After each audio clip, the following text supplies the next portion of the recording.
Hello and welcome to the Spiritual Mentor Online Chakra the Basics course. Whether you're a newcomer to the subject of chakras or a seasoned spiritual explorer, I'm sure you'll enjoy learning more. In this course, we'll be exploring what the chakras are, where they're located, what contributes to healthy, well-balanced chakras and what causes imbalances, the physical associations of each chakra, how they relate to the physical body, how to open and close your chakras, and some of the ways to balance your chakras using crystals, fragrances, foods, colour and meditation. So, what is a chakra?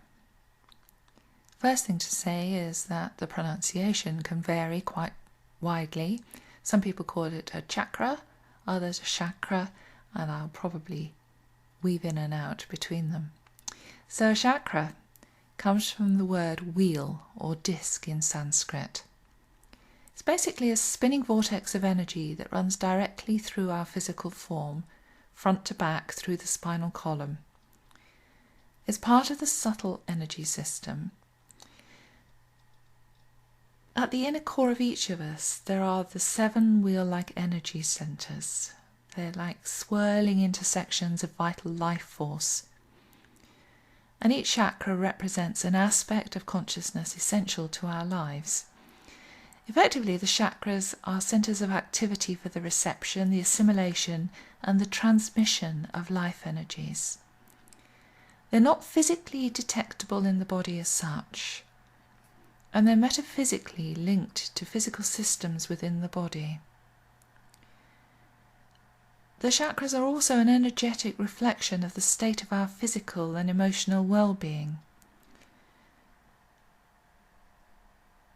All our action and understanding arise from and return to the point within ourselves. Our chakras, as core centres, form the coordinating network of our complicated mind-body system. We have 7 main chakras. There are others. We have chakras in our palms, in the soles of our feet, and there are energy vortexes that move below our body and above our body. But for the purposes of this course, we're just going to talk about the 7 main chakras. And they start down at the bottom, the root, which is located just at the base of the spine. The sacral, moving up to the solar plexus, the heart, the throat, the third eye, and the crown. We're going to talk a little bit more about their actual physical locations a little later on. Like any other part of our being, the chakras can be healthy or they can be less so. And you may like to imagine the chakras as 7 wheels. Each one of those wheels has its own unique optimum frequency, its own unique way to spin around. Healthy, well-balanced chakras spin in harmony, running smoothly, giving you a sense of balance and well-being. The chakras are a kind of vortex. They're like a gathering point of organised life energy. And it's a gateway that actually exists within ourselves. Through it we have access to everything, really. So it's really important that that energetic balance is there.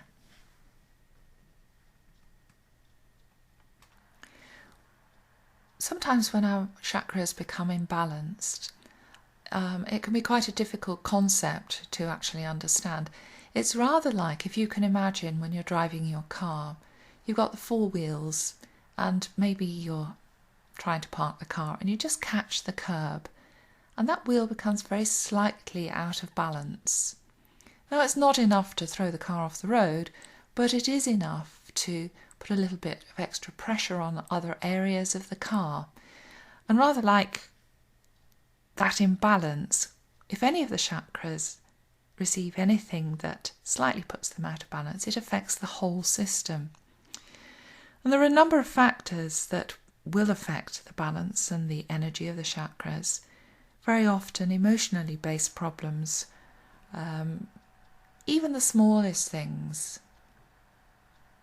can affect us emotionally. Too much or too little universal energy can also cause an imbalance. For instance, if you're doing a lot of spiritual work, a lot of your focus may well be on the higher chakras, and that can really throw the lower chakras out of balance. So we have to just keep the whole system working together. Our childhood and cultural influences or experiences can have a huge impact on the health of our chakras. A traumatic experience causes a shock, not just on a physical and a mental and an emotional level, it's energetic also. And of course, poor self-care will have a huge impact. Each chakra is strongly associated with the physical body, with the senses, colours. So we're going to begin with the root chakra, the first chakra, which is located between the anus and the genitals. And the colour association with the chakra is red. I will be coming back to colour associations and explaining them more in depth further on. The main issue associated with the root chakra is basic human survival, our physical needs. And as each of the chakras is actually associated with a glandular system, the adrenals are very much related to the root chakra. And the adrenals, as you probably know, are affected quite badly by stress. Therefore, it stands to reason that when we're highly stressed, our root chakra will suffer. In terms of body part relationships, the root is connected to the bones and the skeletal structure, and also to our sense of smell. Now, each of the chakras also relates to a society level. And in the case of the root chakra, it's about family identity. It's about tribal power. And that relates very strongly to the theory that we develop each of the chakras most strongly during a particular period in our life. And that period for the root chakra is between 1 and 8 years of age. Now, relating back to the body parts, the bones and the skeletal structures, the physical dysfunctions which are very much related to the root chakra are things like osteoarthritis, osteoporosis. We can also experience emotional dysfunctions that are related, and in the case of the root chakra, it's all about mental lethargy, spaciness, no inner stillness. And you can kind of relate this a bit to the ability of the root chakra to ground us, to keep us very much in connection with the real world. Moving up to the second chakra, the sacral chakra, this one's located in the lower abdomen, just below the navel, and is strongly associated with the colour orange. And the main issue around the sacral chakra is all about emotional balance, about our sexualities. And the glandular system it's related to is the ovaries and testes. That kind of spills over into the body parts, which is the sex organs, the prostate, the womb, the bladder, all of that lower abdomen. The sense associated with this particular chakra is taste, and the societal relationship is very much about partnerships. The developmental age being 8 to 14 years, which is of course the time when we do start to look at very close one-to-one relationships, deep friendships, learning how to build those. The physical dysfunctions again relate back to the glandular systems and the body parts, so they can be demonstrated as impotence, bladder or prostate issues, and lower back pain. And the emotional dysfunctions, again unsurprisingly, unbalanced sex drive, frigidity, emotional instability, and a feeling of isolation, which again relates back to this need to start building partnerships. The third chakra, the solar plexus, is located between the navel and the base of the sternum, sort of just underneath the bottom of your rib cage. And the colour associated with this particular chakra is yellow. This chakra is all about personal power and self-control and self-empowerment also. The glandular system related to it is the pancreas. And the body parts, the digestive system and the muscles. The sense which we associate with the third chakra is sight. And in terms of society, the relationship is about developing uniqueness and individuality, finding ourselves almost. And not surprisingly, the developmental age for that is between 14 and 21 years. The physical dysfunctions associated with the solar plexus chakra are the digestive disorders, chronic fatigue, allergies and diabetes. And the emotional dysfunctions can display us oversensitivity to criticism, low self-esteem, and an overwhelming need for control, not just of ourselves, but of every situation, that complete control freak thing. The heart chakra is the first of those higher chakras that I referred to earlier on. The heart chakra is located over the heart, in the middle of the chest, and the colour associated with it is green. Now, sometimes people will make reference to pink in relation to the heart chakra, and if you want to use colour for healing the heart chakra, pink is also an appropriate colour to use. It relates to love and relationships. The glandular system relating to the heart chakra is the thymus, and the body parts are the heart and lungs, the chest, the circulatory system. And again, not surprisingly, the sense relating to the heart chakra is touch. And in terms of societal development, this is the chakra of unconditional acceptance of others. The developmental age is 21 to 28 years. Physical dysfunctions can be things like high blood pressure, heart disease, breathing issues, and there is a strong relationship between cancer and the heart chakra. Emotional dysfunctions include fear of betrayal, codependency, and general sadness. Very often that general sadness on a physical or a mental level is one that can't actually be explained. It's very much a chakra issue.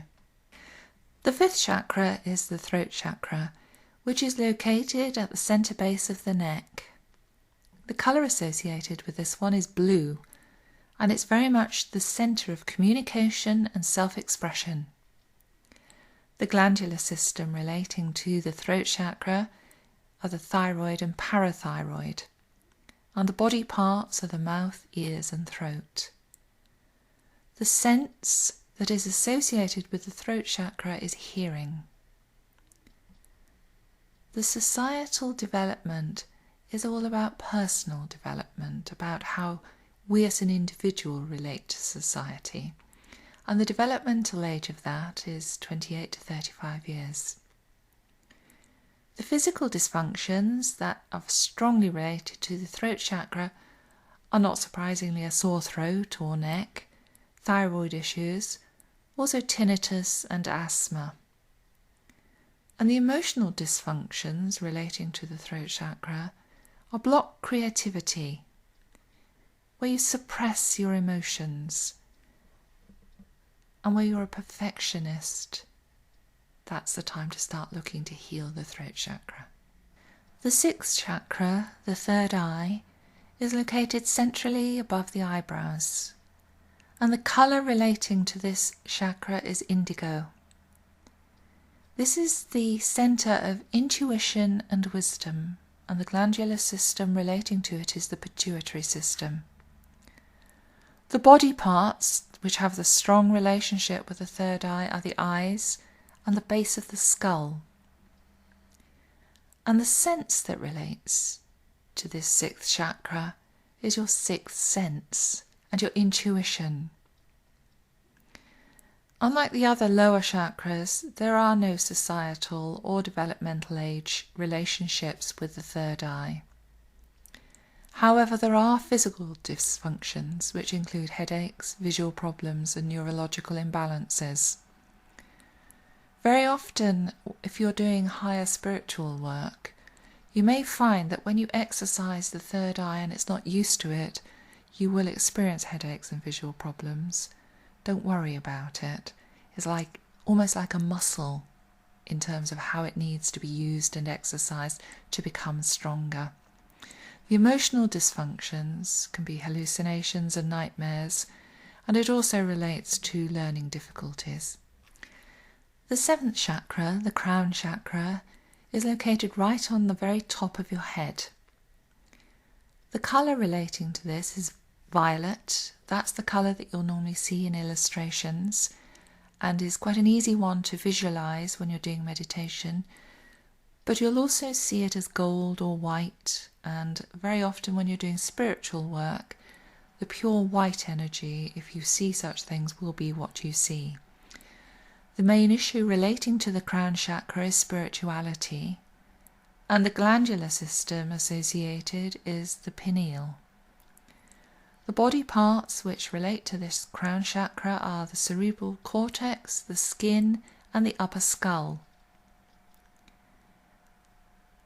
And there's no logical sense, practical sense associated with this chakra. It's a sense that goes beyond yourself. Sometimes it's described as your link with divinity. There's no societal or developmental age related to this chakra either. The physical dysfunctions can be environmental sensitivity, Alzheimer's, exhaustion, epilepsy, and the emotional dysfunctions can be depression, obsessive thoughts, and confusion. One of the main questions that I get asked about chakras whenever I'm doing any sort of training is all about opening and closing the chakras. You'll often hear people at the beginning of a meditation or at the beginning of doing any sort of spiritual work just say, so open your chakras now. And it's kind of hard to know exactly what that means. When we're doing spiritual work, we actually consciously open up our chakras in order to allow our energy to absorb and or share highest level energy. We'll also do that if we're in a room where we're sharing spiritual work with other people. When we're healing, for instance. What we're effectively doing is taking the lens cap off the chakra, leaving it open and unprotected. In certain situations, we open our chakras spontaneously, leaving us more energetically vulnerable. It's kind of like when you're holding a baby and your heart goes out to the baby, your heart chakra has spontaneously opened and you're linking energy with the energy of that baby. Now, of course, that's perfectly harmless and actually quite sustaining and invigorating.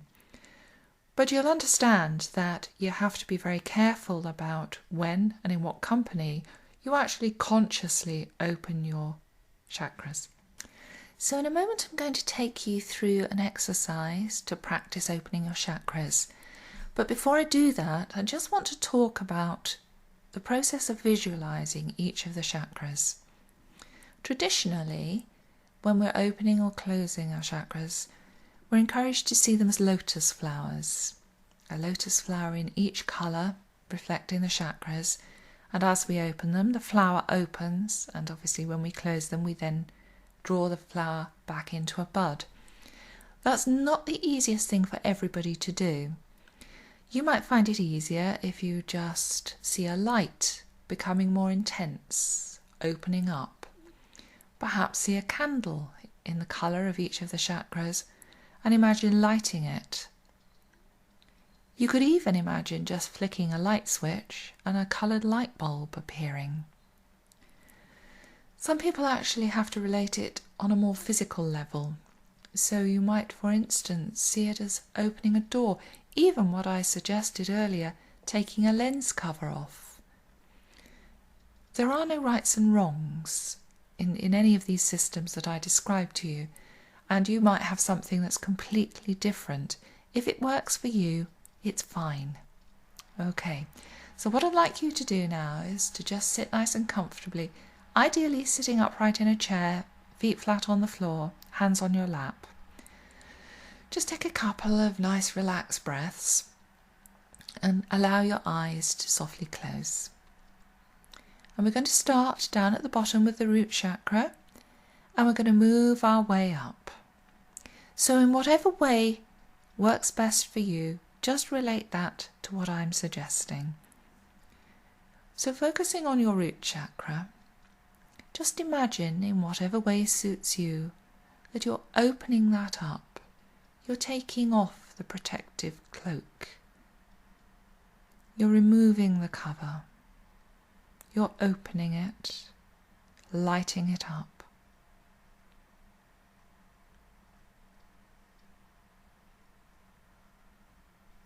And you'll know on a subconscious level when you've done this. And then moving up to the sacral chakra, visualizing orange, visualizing that opening in whatever way is right for you.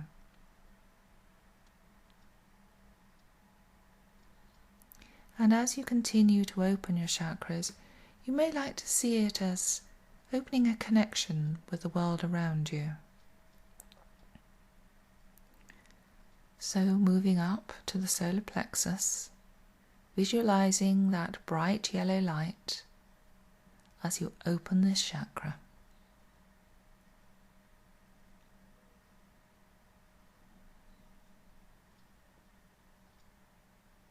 And then we move up to the heart chakra,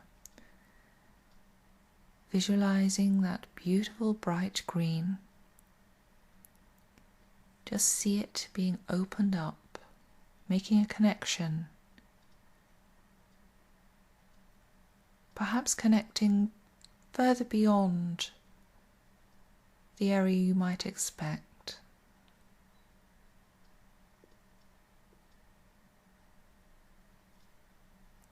And then moving up to the throat chakra, visualizing that bright blue. Just opening it in whatever way is right for you.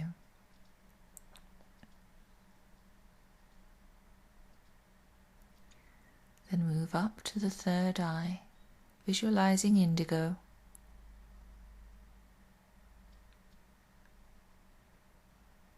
Just opening it up.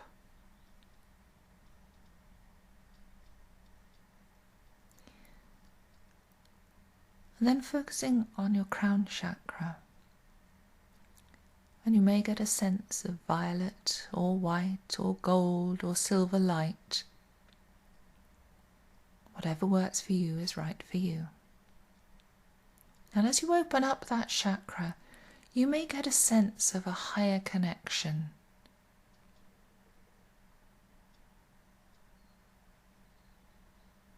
Okay, so now that you've opened all of your chakras, you can just open your eyes. And we're going to stay with our chakras open for the next little bit of this course. So whilst your chakras are open, we're going to just do a little bit of exploring of different ways to start balancing them. There are quite a number of ways to actually balance your chakras, and we're only going to look at a few of them. It's worth remembering that energy healing of any kind will help to balance them, and of course specifically directed healing has an even greater impact. One of the ways we can balance our chakras is by using crystals. Now, sometimes it's appropriate to put the crystals in a formation directly over the chakras, but for some other balancing, just holding a stone can help, or perhaps if you have a pendant with a specific crystal in it, that will help. So just looking at some of the associations, and you'll probably see that the colour of the crystal or the stone is strongly related to the colour associated with that particular chakra. So for instance, the crown, we're looking at the clear crystalline type crystals like clear quartz, snowy quartz, amethyst, diamonds, selenite, and other crystals that actually relate to them. If you're an expert in crystals, you'll know what I'm talking about, and if you're not, you'll probably want to stick with these for the time being. Looking at the third eye, amethyst, azurite, sapphire, fluorite, lapis lazuli and calcite. With the throat chakra, we're looking at things like turquoise, aquamarine, celestite, sodalite, sapphire, lapis lazuli. And I just like to actually relate a story to the throat chakra. My mother-in-law didn't know anything about chakras, and one day we were talking about it, and I related that wearing blue beads around the neck would be a great idea. And she actually shared that her mother obviously had a much deeper, older knowledge, because whenever she had a sore throat, she would actually just wear blue beads around her neck and genuinely believed that would be healing. How right can you be? So moving on to the heart chakra, we're looking at emeralds, rose quartz, jade, moonstone, malachite, azurite. The solar plexus, yellow citrine, topaz, sunstone, and aventurine quartz. With the sacral chakra, carnelian, golden topaz and citrine. And the root chakra, bloodstone, tiger's eye, agate, hematite, ruby, garnet, agate. Now, I will just say that when you're working with crystals, not all crystals will resonate with your individual energy. And it's really important that you hold a crystal and decide whether it feels right for you. Feeling right for you doesn't mean it won't be slightly uncomfortable, because of course if you have an imbalance, then it may be that the stone balancing it will make you feel slightly uncomfortable. Whenever you do use crystals, cleanse them, and you can do this by, with all except crystals like selenite, which is actually water soluble if you're not very careful. You can rinse them in spring water. A perhaps safer way to do it is to put them in the light of the full moon. There is a balancing and a cleansing that takes place when that happens. Once your crystals have been cleansed, it's a good idea to keep them protected if they're for healing purposes. Obviously, there are other purposes for crystals, and they do need to be on display to fulfill those. But if you're using them for energy, using them for healing, then it's a good idea to actually keep them protected themselves. Now on this slide I have actually put under fragrances oil or incense, but in fact you could also use the raw plant matter in the case of some of these, and even the live plant. So for instance with the crown, the fragrances associated with the energizing of the crown chakra are lavender, frankincense and rosewood. Lavender is a very, very versatile herb, and the oil of course is wonderful. It's relaxing, it helps you to sleep, it's also good for releasing headaches, so it's great for use on your head. But also actually planting lavender, the colour of lavender along with the fragrance, have a really energizing effect on the crown chakra. The third eye, we're looking at rose geranium, violet and hyacinths. And for the throat, chamomile and myrrh. And in fact, chamomile and myrrh, when applied as herbal medicine, are also very soothing for the throat, so that's something to be borne in mind. The heart chakra relates very well to the fragrances of rose, bergamot and melissa. And as you move down to the solar plexus, the fragrances are slightly deeper. So bergamot again, but moving into ylang ylang, vetiver, cinnamon, carnation, slightly heavier fragrances. And then as you move down to the sacral chakra, again, jasmine, rose, sandalwood, that slightly, dare I say, erotic group of smells, moving down into the root chakra, where again we're looking at myrrh, patchouli, musk, cedarwood. When you're using any of these, you can blending oils. If you're using them in an oil burner, obviously you dilute.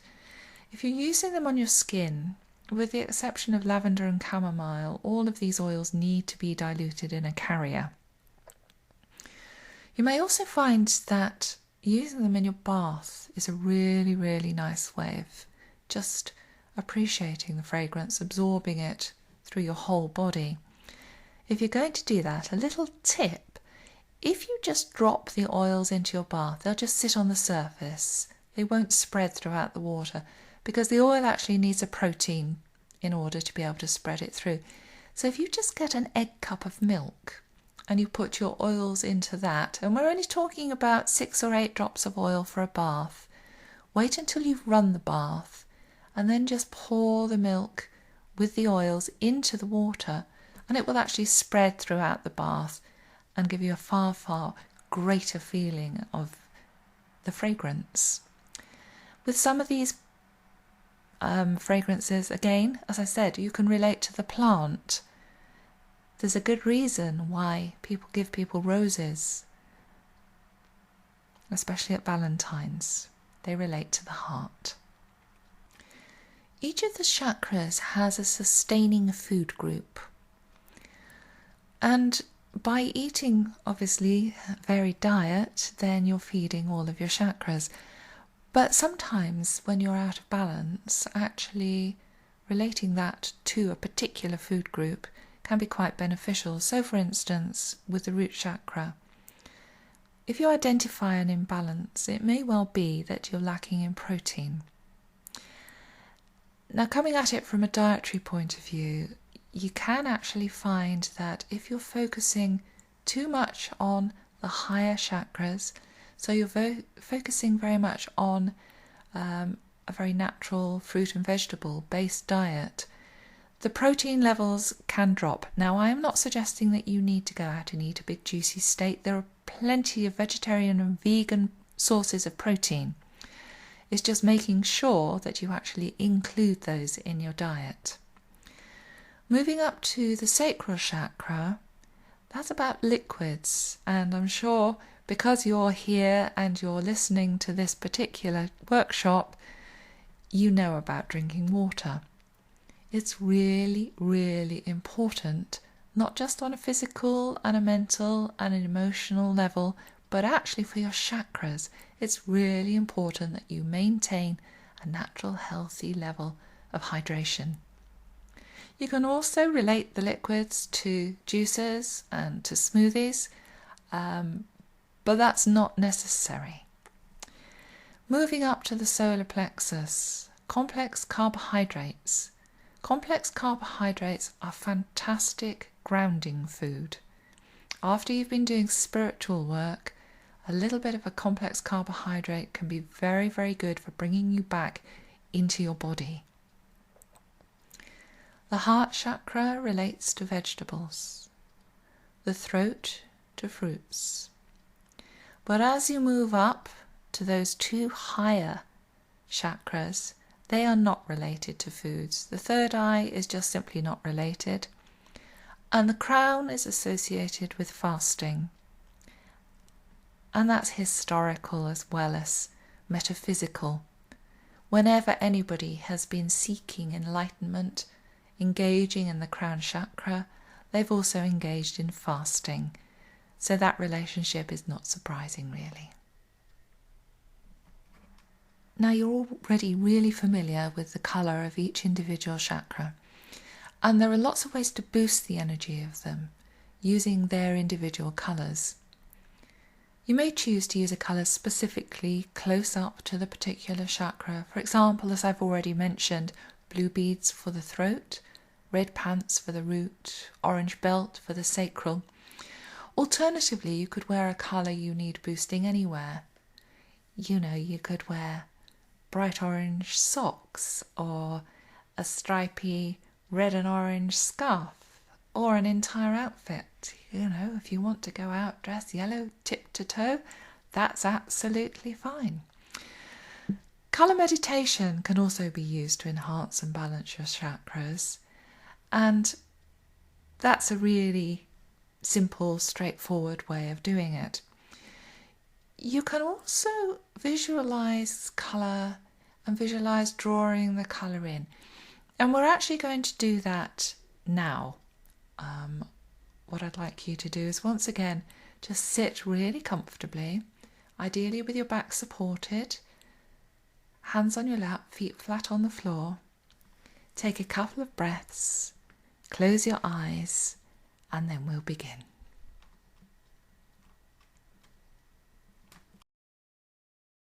So take a moment now just to focus on your breath. Just notice how it feels as you breathe in and out quite naturally, not trying to change the way you breathe, not trying to stop it from changing. Just maintaining that position of a detached observer.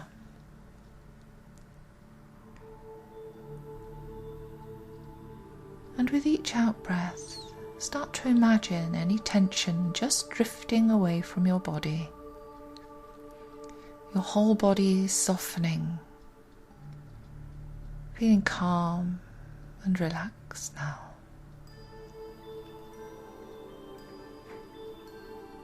And as you continue to relax even more deeply, I'd like you to turn your attention to the space just below your feet. And on an in-breath, imagine red light pouring up through the legs into the base chakra. This light rises up from the base, creating a column of red light. Allow this light to rise up through each of the chakras, and when the light reaches the crown chakra above the head, on an out-breath, allow it to cascade over the body, descending downwards. Visualize the light pouring back into the earth.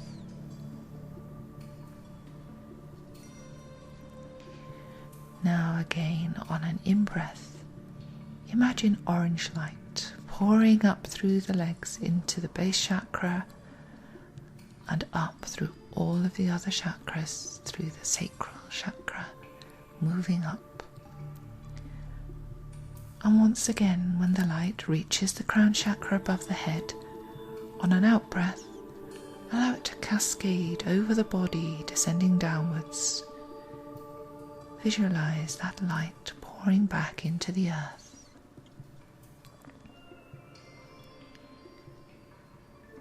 Once more on an in-breath, imagine from that space just below the feet, yellow light being drawn up through the body, up through the base chakra and the sacral, up into the solar plexus, and being drawn all the way up through the chakras. And when the light reaches the crown chakra above the head, on an out breath, allow it to cascade over the body, descending downwards. Visualize the light pouring back into the earth.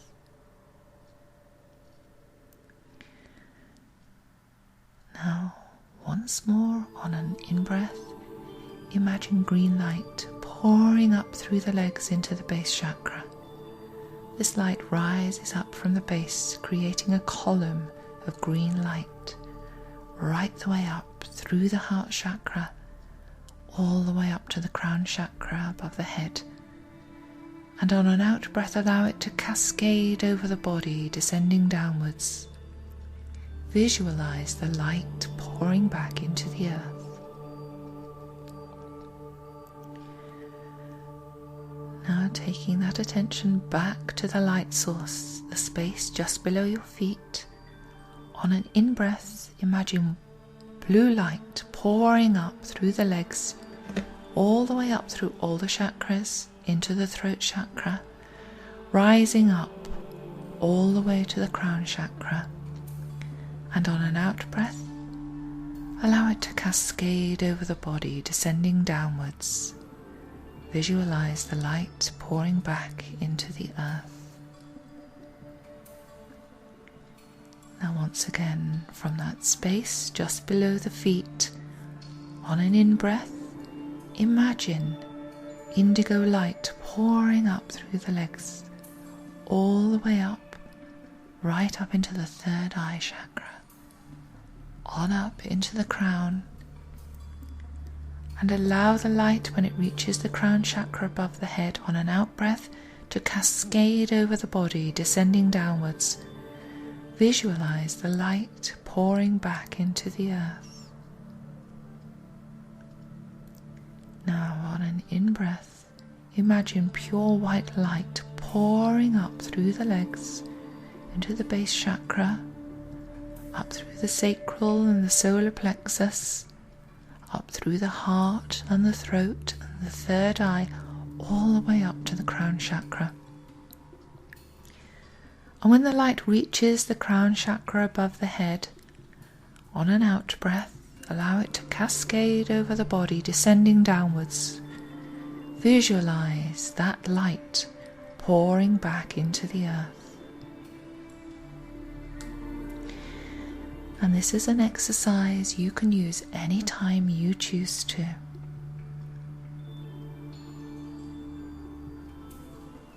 So in a moment, I'd like you to just start to take slightly deeper breaths. Just allow your body to start to move very gently. And when you feel ready, just open your eyes.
You can probably see from that brief meditation that meditation has a balancing effect, not just on our minds, emotions and bodies, but also on our subtle energy system, which includes the chakras. There are lots of other ways that you can meditate to actually support the health of your chakras. Chanting using the sound vibration of each chakra as a mantra is a very powerful application of healing meditation, and I do discuss this further in each of the individual chakra workshops. You don't have to use meditation as something other. It can be built into a day-to-day life, a part of what you do on a daily basis. You can imagine that if you just take 2 minutes to scan through your body, really tune in, and perhaps ask yourself, what colour do I need today? And just focusing on that one colour for a short period of time helps to balance your chakras. You're probably starting to see a pattern now, how our bodies and our minds and our emotions are so interconnected with our chakras, and that also applies to exercise. The regular practice of yoga can be applied for the purpose of energizing individual chakras. There are some very, very specific yoga exercises which relate to each of the chakras, but I shan't be going into that here. I'm not an exercise professional. The flow of Tai Chi, especially long form, and Qigong, both include movements which balance and strengthen both the physical and the etheric body. And if you've never tried them, I really strongly recommend that if you can find a good Tai Chi or Qigong teacher in your area, you give it a go. Any sort of stretching and balancing exercise will have a positive effect on the chakra energy, but overworking an area can add to imbalance. So whilst it's lovely to exercise all those tummy muscles and to build up strength around your abdomen, it needs to be in balance with the rest of your body. It does have an energetic effect if you build too much into any one area. So, having learned how to open your chakras, it's really important that you know how to close them too. Whenever you've completed any sort of spiritual work, it's a good idea to consciously close your chakras, both to protect them from any unwanted or negative energy, and also to prevent any spillage of energy, although that is metaphysical, not literal. We're effectively putting that lens cap back on the chakras to protect them from damage. Now, you may also close your chakras on a regular basis to protect them when you feel they may be vulnerable. A lot of people who do any sort of spiritual work can find that they are so open that energies from every direction just come flowing in uninvited, and they can really affect your balance. So it's a good practice to close your chakras when you're going to be in rooms full of people, for instance. When you go to bed at night, it's a good idea to close your chakras. Before you go and do your exercise, close your chakras. The more you do it, the more natural a feeling it will be, and the greater control you'll have. And it's a really good feeling when you know that you're in control of how much external energy you can absorb. Now, of course, if you're going to be going somewhere and doing something very spiritual and your chakras open spontaneously, that's absolutely fine. Just remember to close them afterwards. And we're going to do that right now. When you come to close your chakras, you want to be using the same imagination as you did when you opened them. So if you visualized a lotus blossom opening, you can visualize that lotus blossom closing, becoming a really tight, folded in bud again.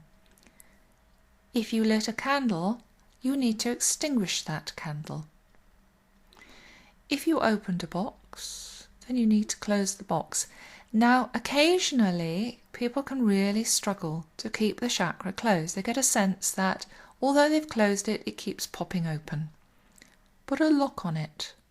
In your imagination, visualize a padlock or a ribbon or whatever you need to actually visualize keeping that chakra closed.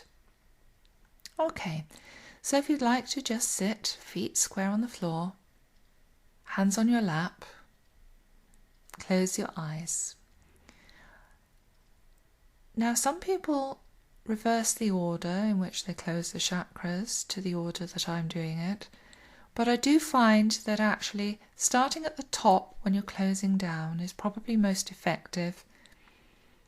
So we're just going to focus right up there on the crown chakra, visualizing the violet or the gold or the white or the silver light. And just visualize that chakra being closed off, the cover being put on in order to protect it.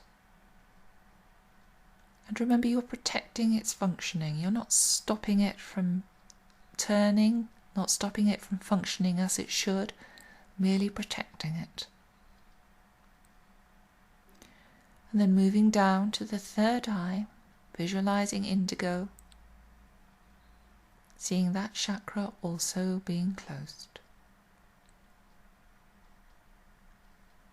Then move down to the throat, visualize that bright blue, and in whatever way is right for you, closing that chakra, remembering if you need to, you can use some other device to gently keep it closed. Then moving down to the heart, visualizing that beautiful bright green. As you see that chakra just closing gently now. And then moving down to the solar plexus, visualizing yellow as you quite deliberately and consciously close off that chakra.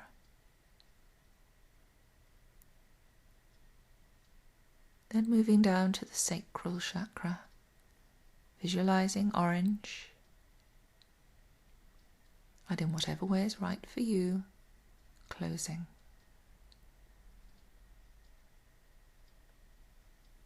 And then just moving right the way down to the root chakra, visualizing that bright red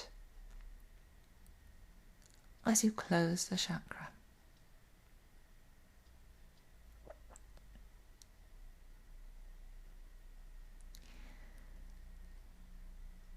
Now you have closed your chakras. Very often it's what I would consider good practice, after you've done anything that involves you consciously opening your chakras, to ground yourself. And there are a gazillion ways of doing that. But what I'd like you to do just now is to imagine the energy from your feet holding you firmly, deeply into the earth. You might like to imagine roots coming down from your feet, reaching deep down into the energy of the earth, grounding you and holding you firm and strong. Okay, so just open your eyes now. So now you have a sound basic knowledge of what your chakras are, their locations, some of their functions and some of their associations.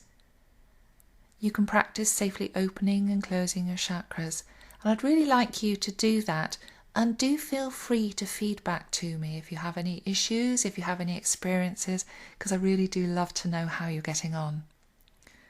You have an understanding of some of the associations between each individual chakra and the physical body and the wider spheres of our lives. And you have the information available to nourish, energize, and balance your chakras yourself, either with specific crystals, using fragrances, using specific food groups, and of course the colours of the chakras. You understand some of the physical ways of supporting a healthy chakra system now too. So now that you have a good basic understanding of the chakras and their functions, you might like to experience some more of the Spiritual Mentor online mini workshops and meditations. The Chakra series, where we explore and understand each chakra in depth, gives you an opportunity to learn more about the associations, how to recognize and overcome imbalances, and as I mentioned earlier, learning to chant using the vibrational sound of each of the chakras in turn. There's a whole lot more in there as well. You might also like to consider downloading the Colour Healing Meditation audio. It's a very gentle meditation which you can very quickly adapt, as I like you to do with all of my work, adapt it to suit your own needs. Another workshop that might really be quite interesting for you is my Psychic Self-Protection. It's a very short workshop, but it does give you a number of tips and strategies for actually protecting yourself. And this is particularly valuable if you're on a spiritual journey. It's so important that you learn how to filter out all of those things which aren't necessarily for your higher good. Finally, if you're a member of spiritualmentoronline.com, you might request that your healing treatments focus specifically on particular chakras if you feel that that would be of benefit to you. Just drop me a line and let me know, and I'll make sure that your record is updated accordingly. So thanks again for being with me, and I look forward to sharing lots more with you in the future.